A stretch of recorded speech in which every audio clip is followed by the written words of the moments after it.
Oke, apakah sudah terlihat di teman-teman semua? Sudah, Pak. Tidak ya, oke. Ini tidak banyak sih yang mau saya sampaikan karena saya ingin banyak lebih diskusi saja ya terkait dengan kondisi anak-anaknya, begitu.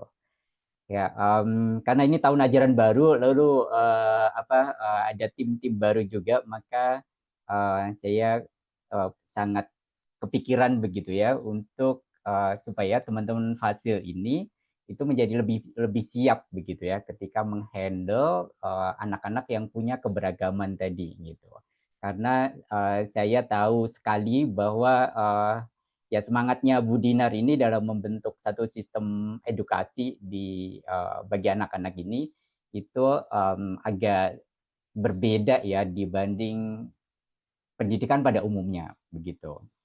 Walaupun berbeda, tetapi sebenarnya apa yang dilakukan oleh Bu Dinar itu sesuatu yang sangat baik sekali sih sebenarnya gitu. Karena pendidikan bagi anak-anak itu harusnya memang tidak membeda-bedakan keberagaman yang ada pada anak-anak itu. Gitu.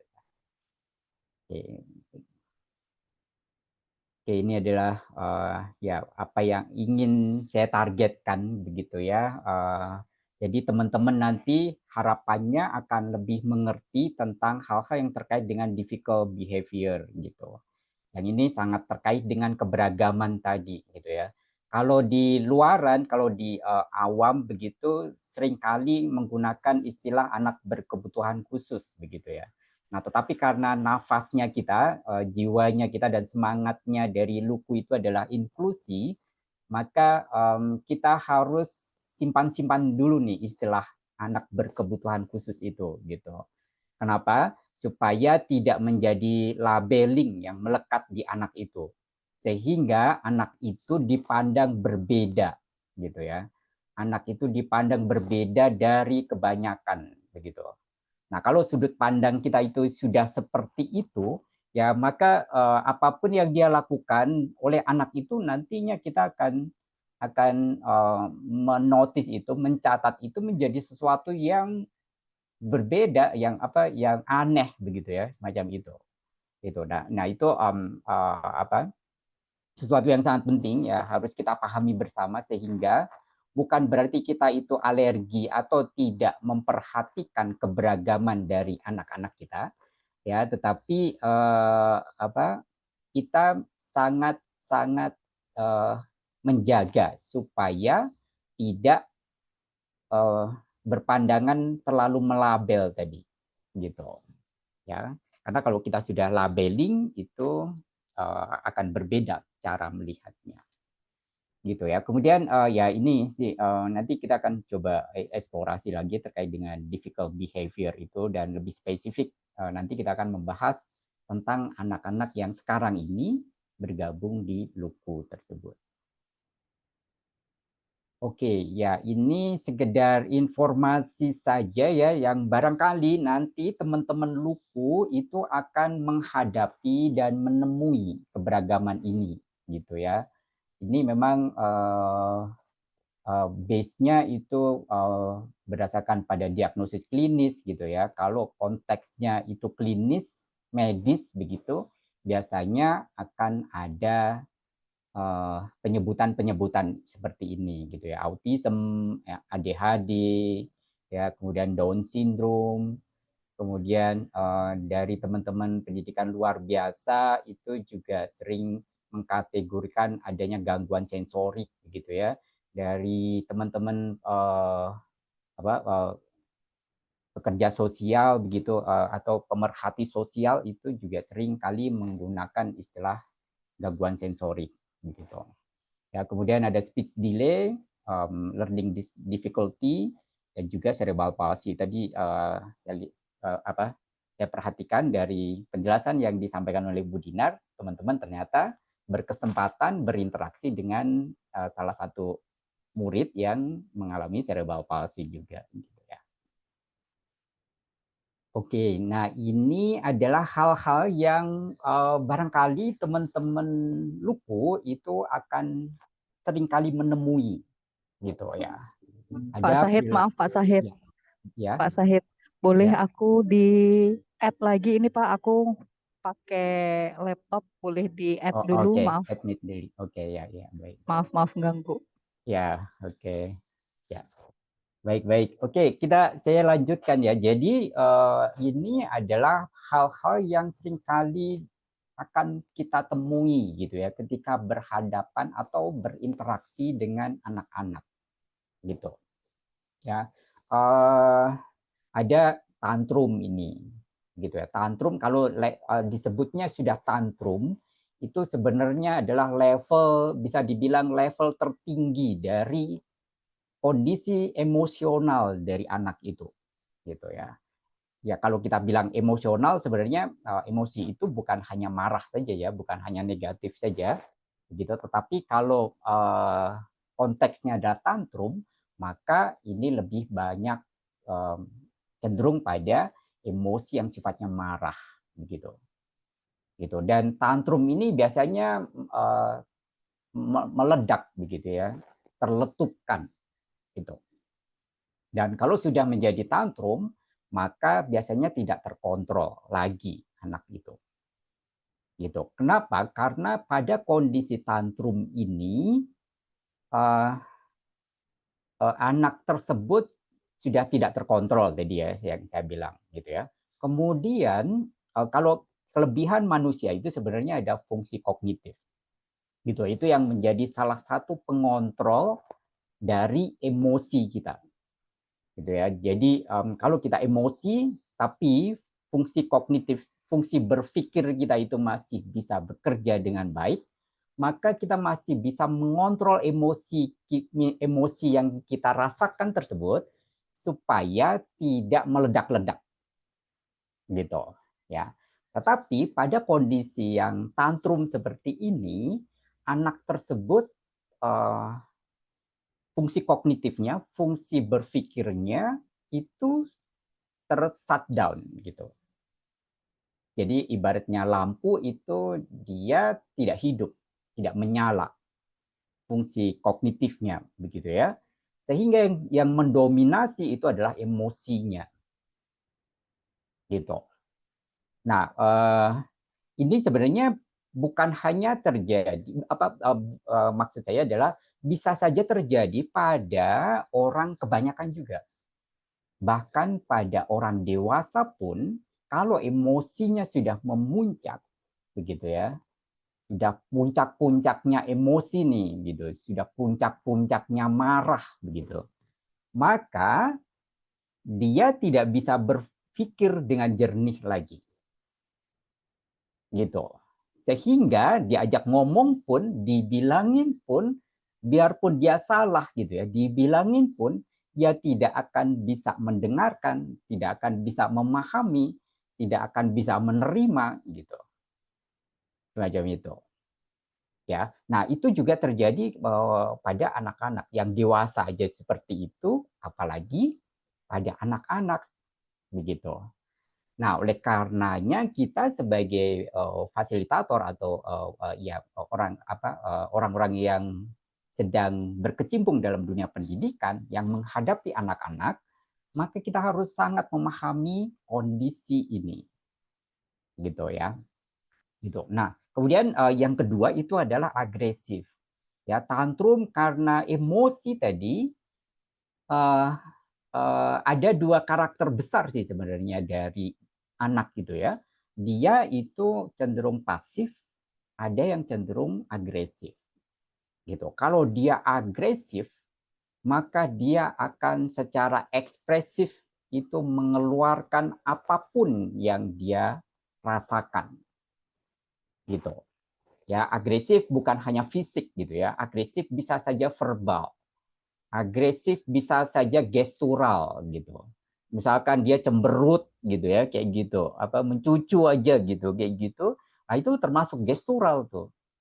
Gitu. Secara agresif secara gestural gitu kan. Dia tunjukkan tuh mencucunya itu gitu ya, walaupun dia nggak berkata-kata gitu kan, kayak gitu.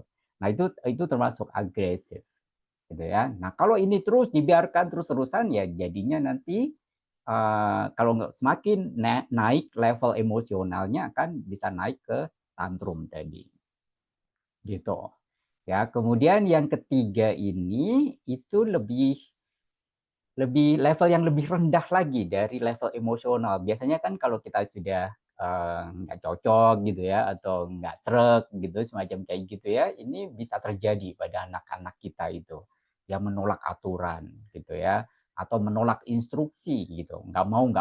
Tadi kan di Bu Dinar kan menyampaikan ada anak yang dia seringkali atau cenderung mengatakan nggak mau gitu ya, gitu. Apapun instruksinya belum didengerin atau belum ya belum dipahami sama anak itu, diajak main yang menarik sebenarnya, tapi respon awalnya bisa jadi nggak mau duluan. Nggak mau, pokoknya nggak mau gitu kan, macam itu. Ya, bisa jadi seperti itu. Oke, nah, oh, maaf. Ya. Oke, nah kemudian yang berikutnya adalah hiperaktif. Ini level yang lebih rendah lagi, hiperaktif itu ya. Hiperaktif itu dia mudah pindah-pindah fokusnya gitu ya. Dan pada anak yang hiperaktif itu bisa jadi ya dua kondisi tadi, tinggal tipenya seperti apa. Apakah dia tipe pasif atau dia tipe agresif gitu. Kalau dia tipe agresif ya, hiperaktifnya, maka dia akan ekspresikan itu, akan dia keluarkan itu. Gitu ya. Tapi kalau dia hanya tipe pasif saja, maka hiperaktifnya itu hanya akan ada di dalam dirinya saja, gitu ya. Jadi pikirannya loncat-loncat kemana-mana, sebenarnya nggak fokus, gitu. Oke, ya. Nah, tapi memang yang kebanyakan dipahami sama umum begitu ya, sama masyarakat awam itu hiperaktif itu akan selalu yang terwujudkan dalam aktivitas fisik gitu, yang bentuknya jadi nggak bisa diem, gitu ya, lasak dan sebagainya. Gitu. Nah, kemudian bergerak lagi ke arah sini nih, gitu ya. Tadi kan saya sampaikan ada pasif, ada agresif, gitu ya. Yang pasif ini dia akan cenderung seperti ini. Kalau dia kondisinya masih responnya itu masih negatif, gitu.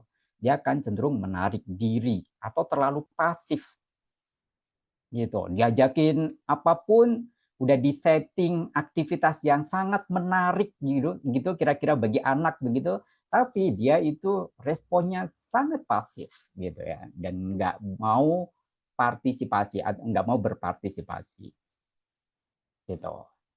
Oke, ya kemudian kalau yang 6 ini emosi ya, saya ingin memberikan pemahaman bahwa emosi itu bukan hanya sekedar yang sifatnya marah-marah gitu ya, atau yang sifatnya negatif saja. Emosi itu adalah semua ekspresi yang dikeluarkan oleh orang ya, oleh anak kita gitu ya. Senang itu juga emosi gitu ya, bagian dari emosi. Sedih itu juga, kaget itu juga gitu ya, macam itu. Oke, ya kemudian kompulsif ini seringkali pasti ditemui sama teman-teman semuanya, ya terutama yang tadi yang fokusnya masih pendek, semacam kayak gitu ya. Kompulsif itu akan seringkali dimunculkan sama anak-anak ini ya, dia akan mengulang-ulang sesuatu gitu ya, dilakukan lagi gitu ya, dan bisa jadi ketika anak itu kompulsif maka dia akan kaku dengan rutinitas gitu. Jadi kalau dia diajakin melakukan sesuatu yang berbeda atau dihalang-halangi untuk melakukan rutinitas yang dia selalu lakukan itu, maka dia akan merasa sangat tidak nyaman, lalu akan menjadi emosi gitu. Ya. Nah, kemudian yang kedelapan ini juga seringkali terjadi pada anak-anak ya. Dia ada dalam kondisi yang masih susah untuk berkomunikasi atau mengkomunikasikan apa yang dia mau, apa yang dia rasakan gitu.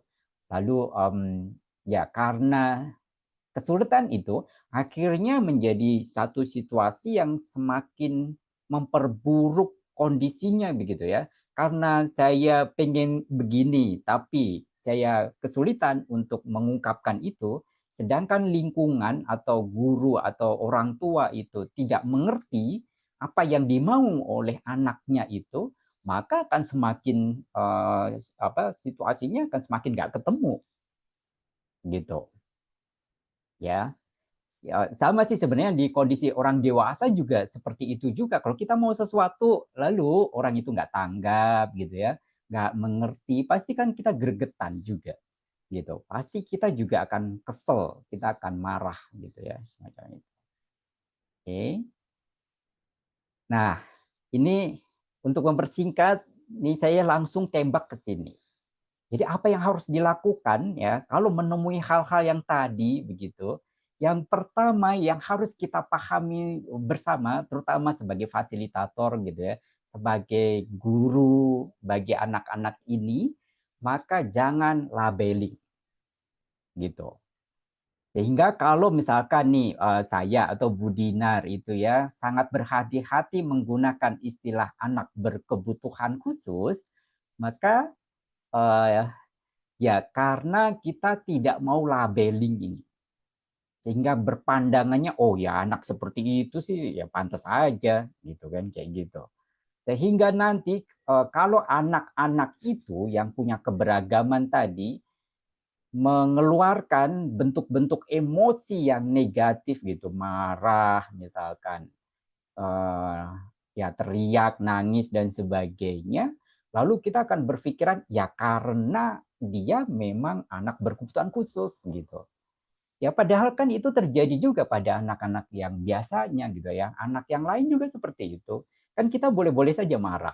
Kita boleh-boleh saja kecewa gitu ya. Kita boleh-boleh saja nangis macam kayak gitu kan. Gitu. Ya. Nah, oleh karena jangan labeling, kita harus selalu lihat anak itu ibarat kertas kosong gitu ya. Yang kita, lingkungan, dan orang dewasa itu sangat berperanan untuk mengisi kertas kosong itu. Dan kalaupun kertas kosong itu sudah terlanjur terisi begitu ya, kita sebagai orang dewasa itu masih akan punya kesempatan dan potensi untuk merubah itu. Gitu ya. Karena apa yang isi yang ada di dalam kertas itu tuh editable. Gitu. Oke, ya, dan kita harus pahami bersama bahwa setiap orang, setiap anak itu perlu proses. Jangankan anak-anak kita yang kecil-kecil ini, teman-teman kecil-kecil kita ini, kita yang udah dewasa, saya pun yang sudah suka dibilang dosen begitu ya, dosen itu kan suka kadang serem ya panggilan dosen itu gitu. Nah itu pun saya juga masih suka berproses gitu. Nah, saya masih dalam level-level tertentu, saya masih ada dalam proses-proses itu gitu ya, karena kan ada istilah manusia itu kan tempatnya salah gitu kan ya, memang benar itu maksudnya adalah memang kita itu akan selalu berproses gitu. Nah begitu juga dengan anak-anak ini ya. Nah kemudian yang harus kita lakukan adalah kita harus memfasilitasi itu.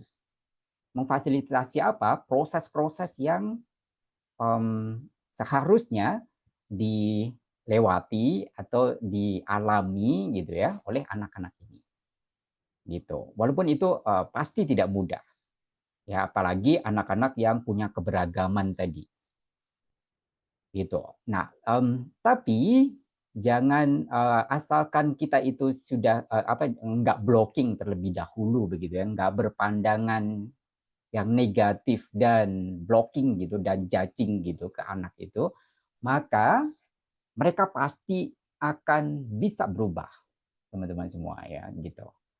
Ya, mereka pasti akan bisa berubah dan berkembang gitu. Ya, dan teman-teman semuanya itu satu satu satu person ya, satu orang yang punya kesempatan yang sangat luar biasa untuk mengawal anak-anak ini begitu ya. Dalam hal apa? Dalam hal proses-prosesnya tadi. Gitu ya. Oke, nah kemudian yang ketiga ini jangan judging.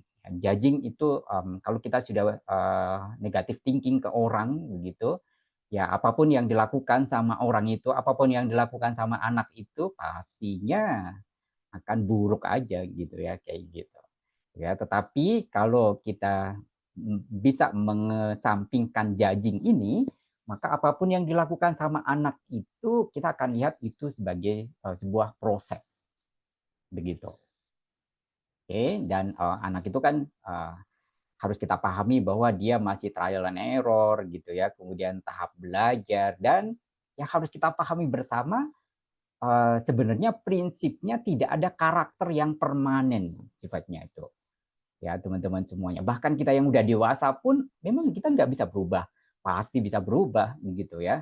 Kayak gitu. Misalkan kayak saya ini gitu ya, yang kalem gitu. Coba teman-teman semua boleh tanya ke Bu Dinar gitu ya. Bu Dinar dulu tahu ketika saya zaman kuliah itu saya seperti apa pendiamnya gitu kan. Kayak gitu. Nah, tapi sekarang saya ternyata harus menjalani profesi sebagai dosen gitu.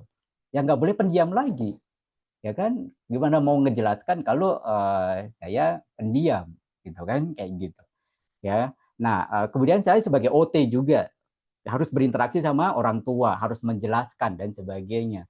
Nah, mungkin kan saya cuman pendiam saja begitu ya, akhirnya dia bisa berubah gitu ya, kayak gitu.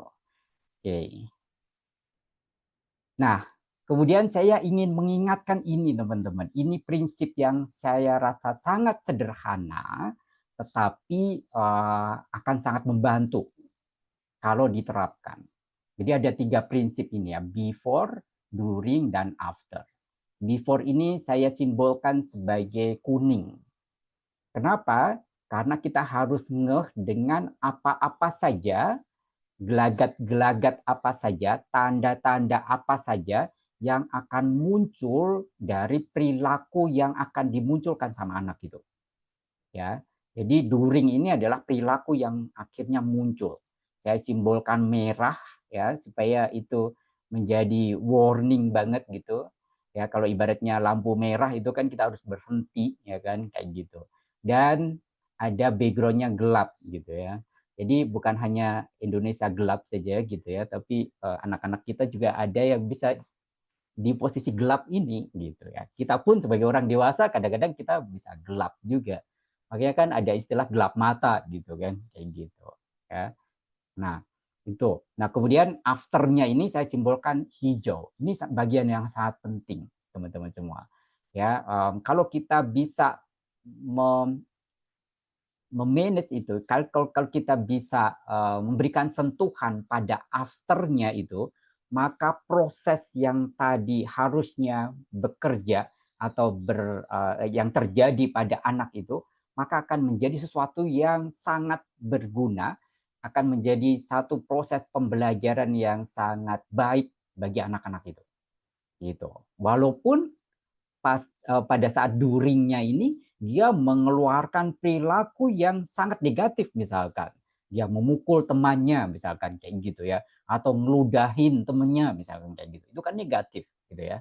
Nah, tapi perilaku negatif itu kalau kita kelola dengan baik, kita bisa memberikan feedback yang baik ke anak itu, maka akan bisa menjadi sebuah proses pembelajaran yang menumbuh dan mengembangkan anak itu menjadi sesuatu yang lebih baik begitu, kayak gitu.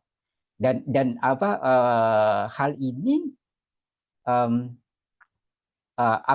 sebenarnya bisa menjadi sesuatu yang sangat baik dalam proses kehidupan dari anak itu, dalam proses pembelajaran ya, tahap pembelajaran dari anak itu, daripada anak yang dia tidak pernah nangis misalkan, daripada anak yang tidak pernah punya pengalaman marah-marah gitu, kayak gitu. Maka nanti dia tidak tahu cara marah, maka nanti dia tidak tahu cara mengungkapkan kekecewaan itu, gitu. Lalu kalau sudah terjadi marah-marah dengan orang lain, begitu ya, konflik dengan anak lain, dia juga tidak tahu bagaimana menyelesaikannya, gitu. Kan kita barangkali teman-teman Luku itu punya teman begitu ya. Kalau dia marahan itu, sebenarnya teman-teman punya pikiran, oh itu gampang sebenarnya untuk solusinya gitu, supaya masalahnya kelar gitu ya, cepat selesai. Gitu. Tapi bagi orang itu kayak jalan buntu gitu. Nah, bisa jadi dia pengalamannya itu kurang tadi ya, semacam itu. Nah, oke, jadi before, during, dan after ini harus kita terapkan rumusan ini tuh teman-teman semuanya ya, gitu. Nah, salah satu caranya untuk membuat afternya itu bisa menjadi sesuatu yang bermanfaat bagi anak itu adalah kita harus acknowledge itu, kita harus nyatakan itu.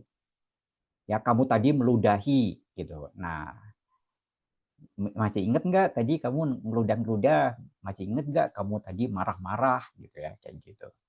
Ya, diskusi, kenapa kamu marah-marah? Coba dong kamu bilang ke saya gitu ya, kayak gitu. Kenapa marah-marah? Coba tadi bilang dong gitu ya, semacam kayak gitu.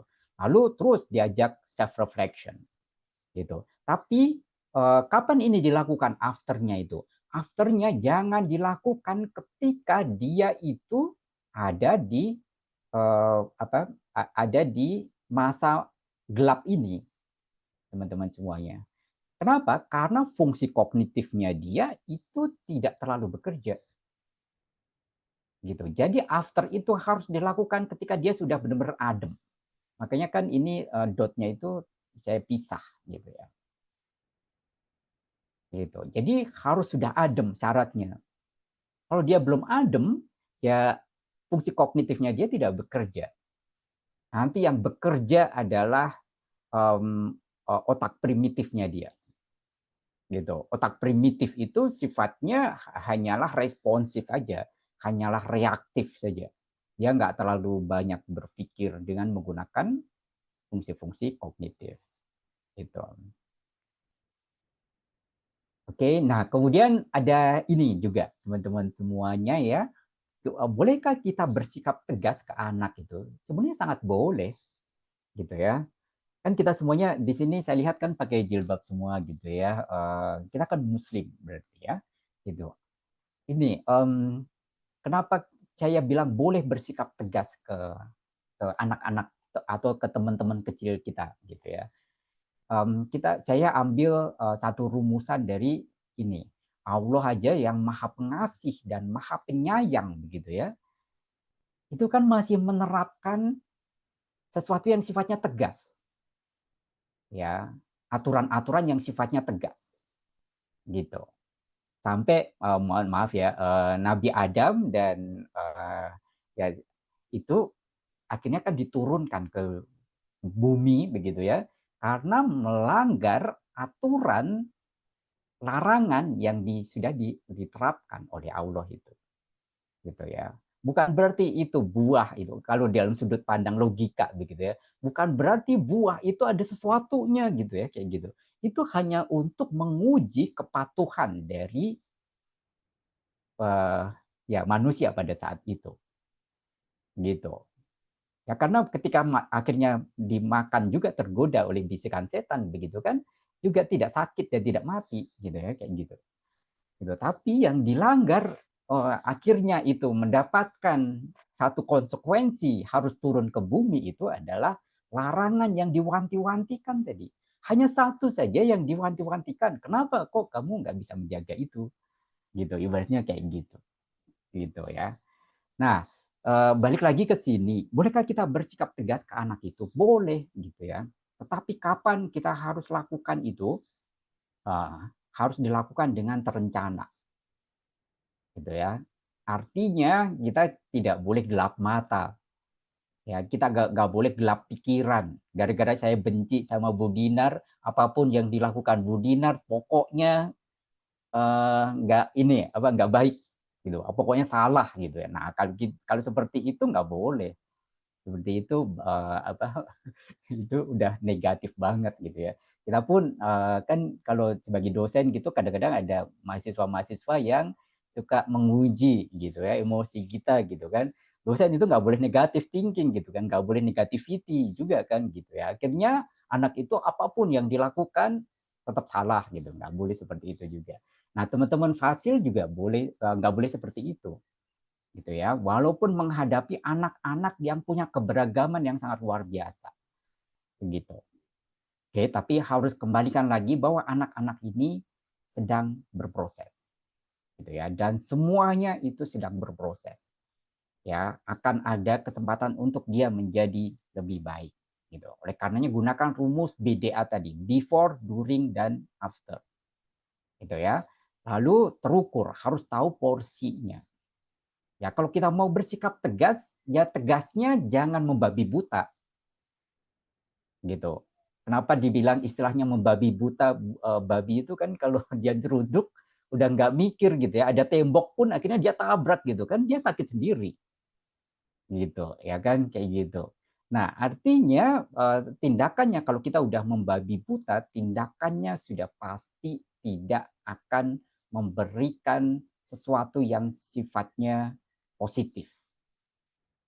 Akan mengantarkan anak-anak itu dalam proses yang positif gitu ya. Tapi lagi-lagi boleh kita bersikap tegas gitu. Boleh.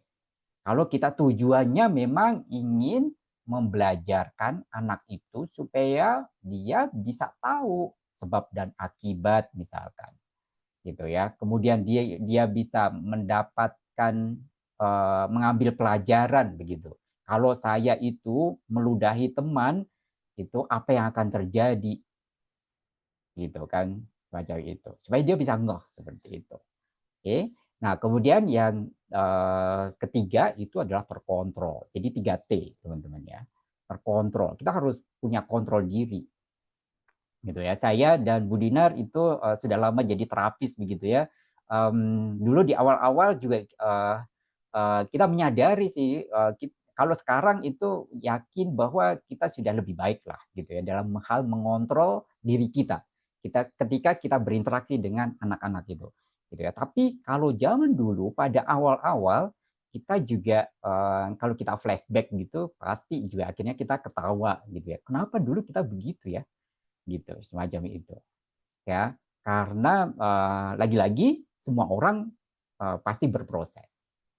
Begitu. Ya kan tidak serta merta tiba-tiba Bu Dinar jadi Bu Dinar yang sekarang ini semacam kayak gitu ya. Pasti ada proses begitu kan kayak gitu.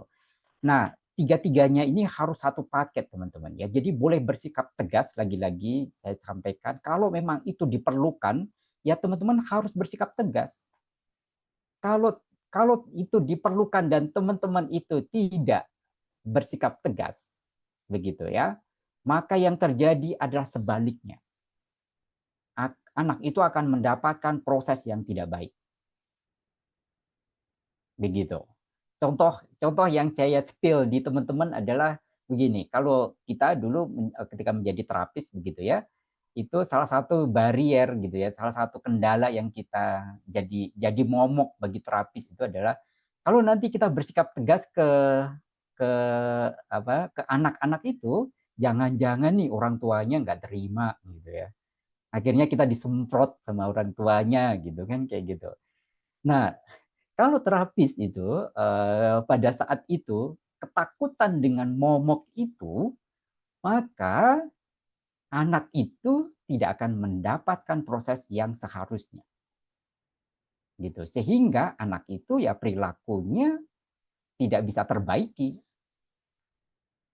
Gitu, tidak bisa berproses dan bertumbuh menjadi sesuatu yang menjadi anak yang lebih baik gitu ya. Oke, nah jadi ini lagi-lagi saya tegaskan harus satu paket teman-teman ya. Gitu. Nah, saya rasa itu untuk triggering ya, sambil nanti kita diskusi terkait dengan kondisi anak-anak itu gitu. Ya, baik itu dulu sih untuk pemancingnya, barangkali kita lanjut ke diskusi saja. Terima kasih.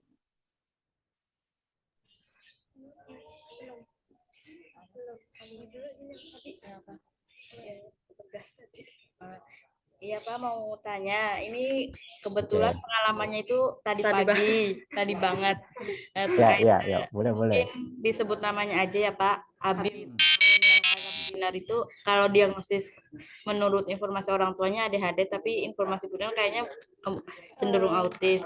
Nah, tadi Pak hari ini tuh ketika kegiatan pagi itu baru datang, dia bisa mengikuti kegiatan sampai berdoa, dia mungkin tidak setengah teman-temannya yang lain, tapi cukup tenang untuk kami melihatnya. Bisa berdoa, bisa bermain bersama teman-temannya, lompat tali dan sebagainya. Ketika kegiatan inti hari ini kan menanam, kami kegiatannya menanam. Kami pikir karena dari paginya dia udah rileks, udah tenang, bisa mengikuti kegiatan, dia akan mau di kegiatan inti. Tapi pas baru masuk apa namanya kebun, dia langsung nggak mau, terus mau keluar dari kebun, saya nggak tahu sih, saya tetap paksa ajak, terus sampai saya dekap sih, kan dia akan terus berontak terus Pak. Ibunya pertamanya di luar kebun aja menunggunya, nggak masuk kebun. Lama-lama ibunya nggak tahu, kasihan sama saya, nggak tahu ibunya masuk, jadi dia tambah berontak sampai saya tetap paksa, tapi sampai di saat dia tuh udah ngejedotin kepalanya ke dagu saya lepas. Buat saya kayak ini apakah waktu saya tuh masih bingung kapan saya harus tegas dan kapan saya harus, oh ini sudah tidak bisa saya dekap dan saya paksa nih kalau udah seperti ini gitu. Itu gimana Pak? Oke, baik. Ini pertanyaan yang menarik dan kondisi ini sering kali terjadi gitu ya. Ketika kita sedang mencoba mengatasi perilaku-perilaku yang kurang tepat di anak itu, yang dimunculkan oleh anak itu, di duringnya itu. Gitu. Karena di during itu penuh konflik. Konflik yang dalam tanda kutip ya, antara kita dengan anak itu gitu ya, kayak gitu. Karena kan kita sedang mau mengkoreksi perilaku yang dimunculkan atau respon yang dimunculkan oleh anak itu gitu. Nah, potensi yang bisa terjadi adalah kondisi yang seperti dihadapi oleh Mbak Mona tadi, gitu ya. Eskalasi dari perilaku anaknya itu tidak segera menurun, gitu ya. Lalu yang terjadi biasanya momennya adalah ada dalam momen maaf ya. Jadi kita kayak gontok-gontokan dengan anak itu. Siapa yang menang? Siapa yang menang? Gitu kan, kayak gitu, gitu. Nah, yang mau saya sampaikan adalah ketika dalam proses itu teman-teman semuanya itu harus bisa menguatkan diri, gitu ya.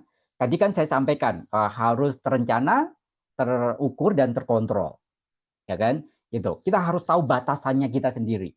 Oke, pada saat itu mungkin kita masih belum bisa mengatasi anak itu, mengatasi perilaku anak itu.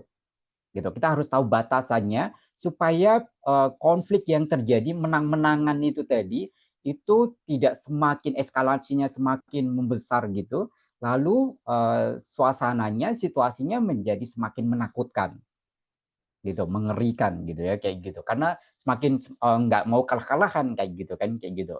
Nah, tetapi boleh dihentikan gitu ya kalau tadi ada faktor, apalagi ada faktor-faktor lain tadi. Ya kan ibunya yang tadinya itu masih berusaha menahan diri, akhirnya masuk gitu ke dalam konflik tersebut. Gitu ya. Entah tadi kan pikirannya Mbak Mona, saya kasih salut sih, masih berpikiran positif ke ibunya begitu ya. Tetapi juga kita juga jangan terlalu menutup mata juga. Ya bisa jadi dia ingin ngebelain anaknya, bisa jadi kan potensi seperti itu kan, kayak gitu. Dan dua-duanya bisa jadi memungkinkan, gitu ya. Tapi kita nggak usah terlalu merisaukan dua-dua itu, gitu ya. Nah, Mbak Mona sudah bagus tadi. Akhirnya ya udah Mbak Mona mengalah dulu, gitu, gitu ya. Tapi yakin anak itu sudah mendapatkan pembelajaran, gitu. Karena Mbak Mona nggak permisif dengan perilaku itu, gitu. Yakin deh, nanti cermati. Di berikutnya lagi, kalau diajakin melakukan aktivitas dan dia blocking anak itu, nggak mau, gitu ya, kayak gitu.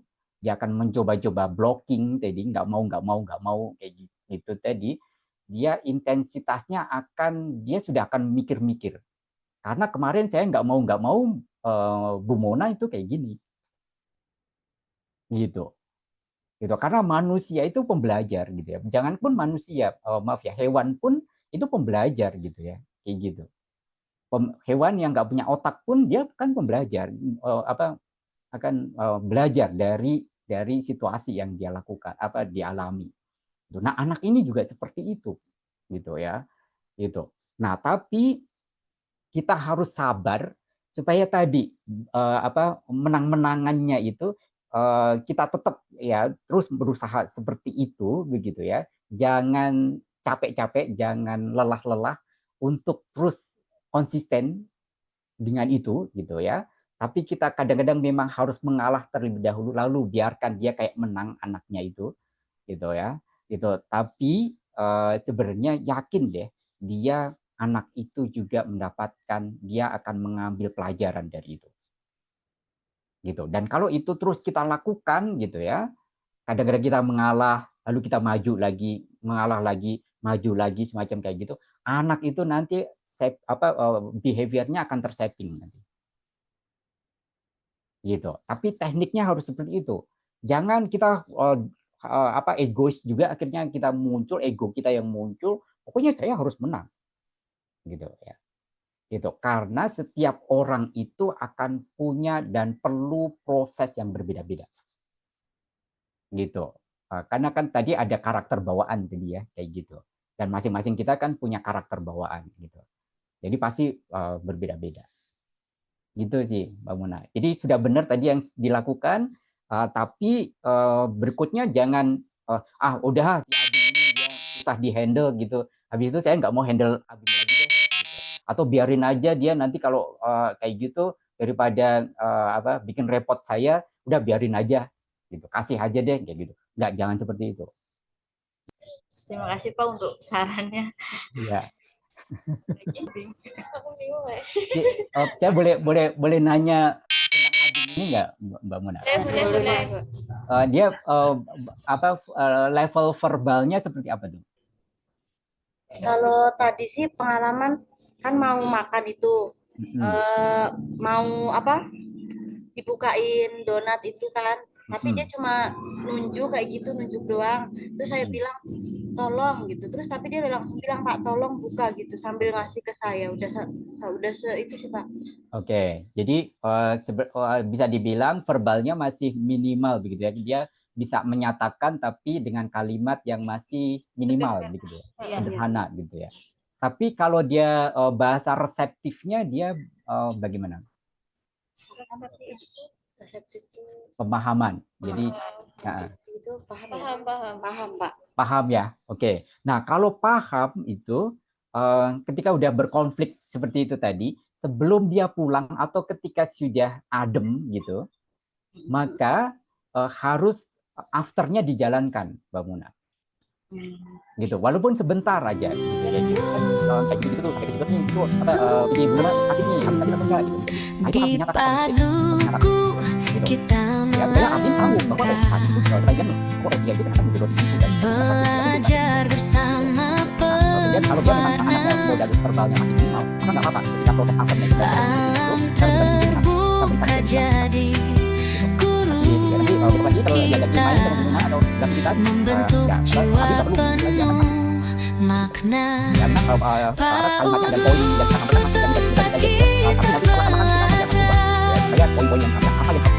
inovatif kreatif selalu bersinar kolaborasi erat jadi budaya